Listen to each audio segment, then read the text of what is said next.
the accounts of the central bank comfortably. For the Ghanaian, for you and I, what does this money do to help with the health of the Ghanaian economy? Okay, so well, with the expectations and the signals that this inflow will send would be that yes, something positive is about to happen to this economy.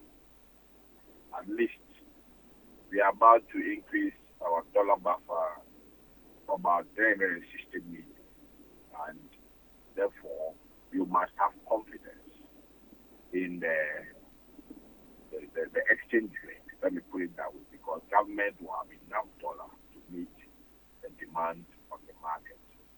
But clearly, this is just going to be a signal because we those sitting outside, the Bank of Ghana, we do not know the exact numbers when it comes to, dollar, dollar, buffer that we have. And this takes me back to what the finance minister mentioned earlier on speculations. You see, speculations only thrives when there's prolonged uncertainty. Prolonged uncertainty on your exchange rate, prolonged uncertainty on your inflation, prolonged uncertainty on your interest rate numbers. When it happens like that, you give room for people to speculate because they are not certain what is likely to happen. And those who have the technical know-how to predict the likely future occurrence or future happenings of the exchange rate, the inflation and the interest rate will start playing with it, will start trading in it. And that is what will cause the cedi to depreciate further, apart from the fundamental issues that will make it decline. Now let me come back to the 360 million. You see, the 360 million, I pounced upon a document that is, looking at our debt service only in 2024. And if you look at it carefully, in millions of cedis for 2024, we are paying around 477, including principal and interest, okay, on our debt. And so you are asking yourself, what the 360 million is coming to do in our economy. I don't think it will do anything.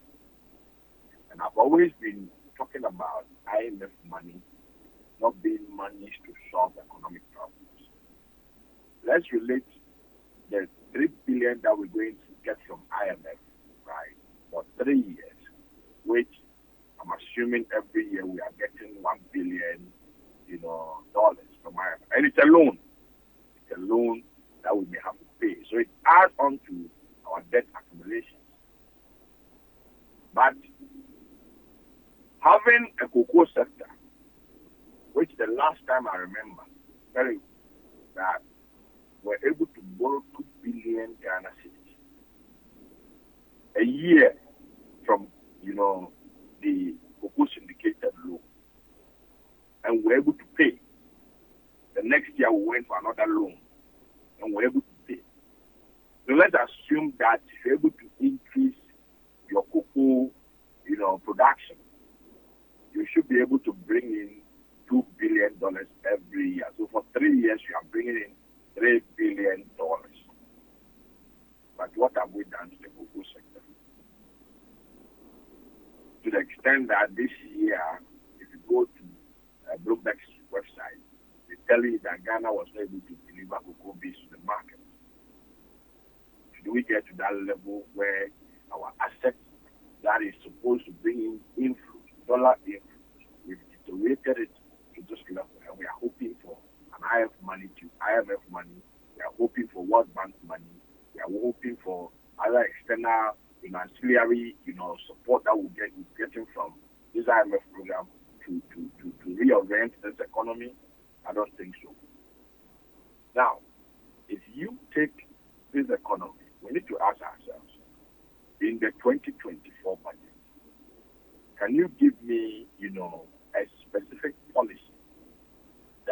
government rolled out in that 2024 budget that is going to turn around this economy in the short to medium term. No. IMF money is to give you, kind of to make you stay afloat. So it's like you are drowning in debt, and then you need your nose out. And when your nose comes out and you get a strong pillar to hold on, you come up from the debt. So we shouldn't consider the IMF money as if it's money that is going to change this economy completely. No. And any economy that banks its hope on capital inflows from somewhere, that economy does not do well. It's in the literature, it's clear. I mean, for so many years of economic studies, is there. You don't need anything.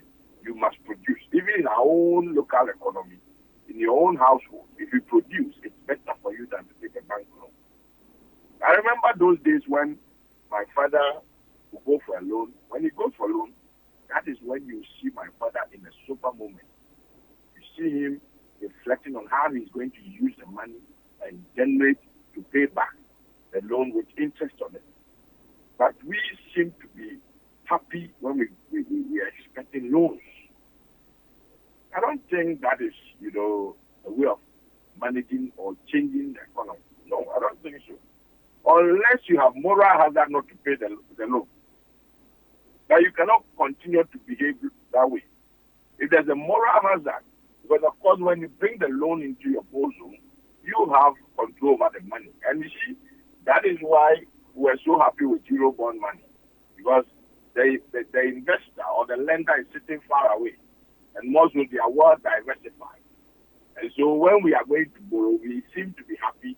But when the money comes, we are able to direct the money where it's supposed to go, especially into sectors that are not productive.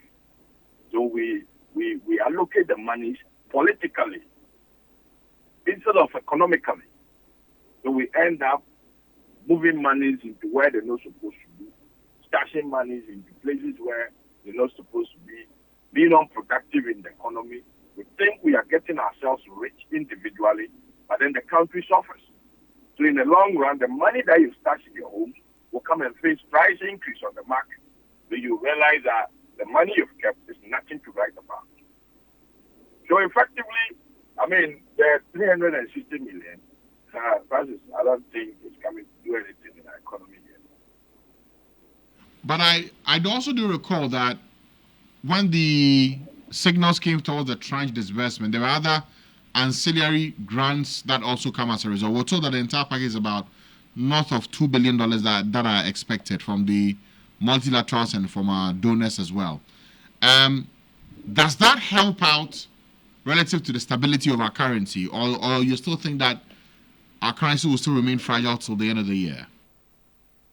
You see, until we start producing the currency, you cannot bank your hope on it.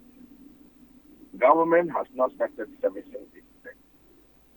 Let's put after the negotiations, when government start paying its debt, right? That is when we're going to see the true state of the currency. But as we speak now, whatever stability, and in fact, the expectations of the IMF, influence and its ancillary, support that will come with it, gave us some signal of stability somewhere last 2 weeks, last week. And in fact, we are still enjoying that kind of stability. But the realization, right, will kick in when the money has hit Bank of Ghana's accounts, and then the market realizes that, look, this money is not coming to do anything. I'm not, fueling speculations. But you see, speculations, comes down when you manage the economy well and things become so predictable. If you make things unpredictable, you give room for speculation. But the finance minister also indicated that the speculation is adversely affecting us and that it must stop. What's your response? I don't think, he makes sense in that. It doesn't make sense because what will fuel the speculation? If I'm expecting the dollar to go up in the next 14 months, and in the end, in the next 3 months, and if I'm an importer, and I go and buy the dollar and put it down, which will put pressure in the current demand and future demand, which will increase the price today, I'm being rational economic citizen. I'm being rational. I'm an economic agent. And so if I, as an economic agent, if I sit down and know that, okay, fine, the price of the dollar is now 15.2. The next 3 months it will still remain 15.2 as a result of prudent economic management. Why would I go and buy the dollar now? So it's about, if you allow the uncertainty to cloud your economy for long, right, you end up, getting the people speculating every now and then. So that is what is happening. We should get the fundamentals right, and speculation would tame down. At that same program yesterday, there were indications that plans are afoot to have the central bank recapitalized, and an MOU, a memorandum of understanding, will be signed to that effect to help to recapitalize the Bank of Ghana. What do you make of these moves and to help our central bank? The last time I heard a statement from the central bank, they said they are solvent. So a bank that is solvent, why are you going for a recapitalization? So that should tell you that the bank is broke, because you only recapitalize when you don't have enough. So, you see, sometimes we manage the information so much to the public that the public does not get the true picture of the economy. And that is what is happening. That is what is causing the speculation. As we speak now, nobody knows what is happening to Bank of Ghana until you are telling me that they are also records that they're going for recapitalization. The recapitalization at whose expense? The citizens' expense. So if they print money, or maybe taxpayers' money they're going to use to recapitalize, whatever the case may be, the citizen will bear that brunt. That is why when Bank of Ghana is taking decisions that will call for their, in fact, they are going for the recapitalization to be able to absorb some of the losses that are happening now as we speak. So, if a central bank is doing well, literally, central bank is not supposed to, the loss at the central bank is not a problem because they can print money. But whatever, what do we call it, procedure they use to resolve the losses at the central bank will end up at the doorstep of the citizen. That is why we always get worried when they're taking decisions that are not good. From where I sit, I think, calling for recapitalization means that you are not doing well. That is it. But in view of this and the decision to recapitalize, we know that the government is on an IMF program. So where are we going to find the funds to recapitalize the central bank? Of course, the central bank will need to recapitalize. If the cities, it shouldn't be a problem. Going to print money. Or possibly tax the citizens. So that is what we should be ready for. And when they print money, we know the economic consequence of it. When they tax us, we're already choking, with taxes and levies. And the pass-through effect of taxes is increasing price. So their fight for inflation on the market is not going to be realized. So 2 options available: taxes and then the central bank printing money. Yes. But the part on the central bank printing, will that not affect the strength of the currency? Yeah, that's what I'm saying. So their fight for inflation, their quest to stabilize the exchange rate, will be nothing. There was a time I mentioned that the central bank's activities more or less run a zero-sum game. The zero-sum game? Yes. I see. Okay. Now, before we even look to how the recapitalizing will be done, I've heard some who've asked the question that if this is possible for the central bank to do,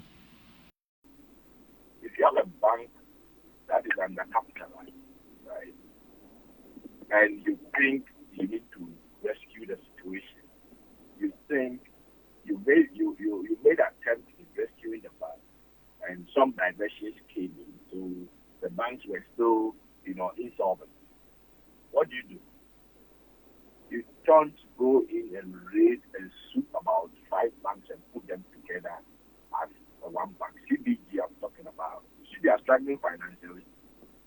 You see, when an economy assumes a certain financial architecture, you don't destroy the architecture, because it's the architecture that allows monies to flow into certain sectors of the economy. So when you come in and you destroy the architecture, you are going to make certain areas, what do you call it, without banks. You are going to, starve certain sectors of the economy. So you bring them together and you have problems. We were suggesting that at the time. Now, why won't the government pump in money to this bank, change management? Of course, when things are not going well in every economy, at the corporate level, you change management. At the national level, the same, we change management. That is how it's supposed to be. When things are not going well economically, before you come up from the mess, you must change management. We do it at the corporate level, and I'm expecting Ghanaians to do the same at the national level.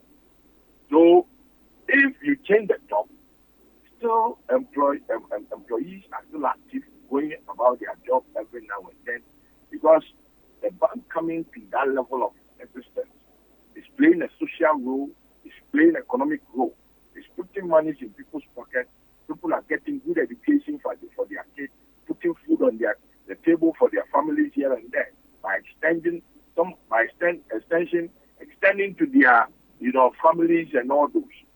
So if you come and collapse it and people lose their jobs here and there, you have created a big problem as far as the economy is concerned. You, the government, to affect you in the long run, because you will not be able to generate your taxes.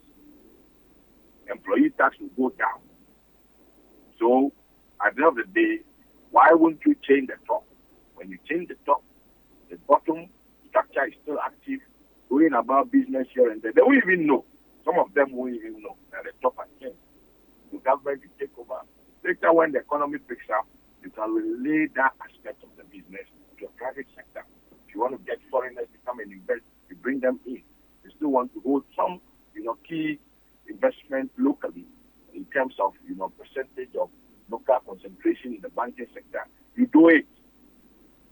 But we saw, just a raid, like, what we call a Rambo style of raiding. My friends who were working at GT Bank got there in the morning, and, the whole place has been changed to commercial bank. So from where I sit, the approach was bad. The approach was really bad. Because when in the US they do say they make sure that they change, management at the top. And the bank structures are there actively working. People are bringing their money. Nobody will say there's something going on. It happens. Whatever is happening happens at the top, at the round table. Discussions goes on. People relinquish their shares. People reduce their shares in their interest in the bank and all those. But we never realized this. I started realize big monies are being quoted.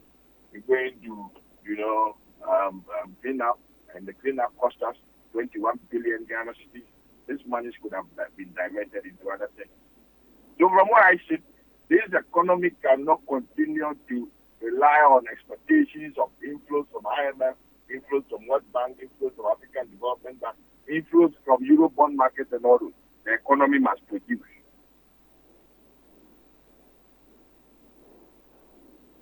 All right. Professor Lord Mensah, I thank you very much for your time and for joining us here on the show. We're grateful. You're welcome, sir. Professor Lord Mensah is a senior lecturer at the University of Ghana Business School. He is an economist, sharing his insights with us based on what has been shared by the Finance Ministry on the $360 million that's coming as a third tranche under the IMF program, the Extended Credit Facility, that we have all come to know. Your views and comments are welcome. WhatsApp line 0552880216. Alternatively, you can tweet at us at *1035 FM. The hashtag is Morning Star. I'll be so glad to share your thoughts with the rest of the world. I'll be right back after this break. Well, quite rightly. It's what the piano will me your phone. Aden, omutu ya okana. Ani oma. Sɛ mekɔ so ayi so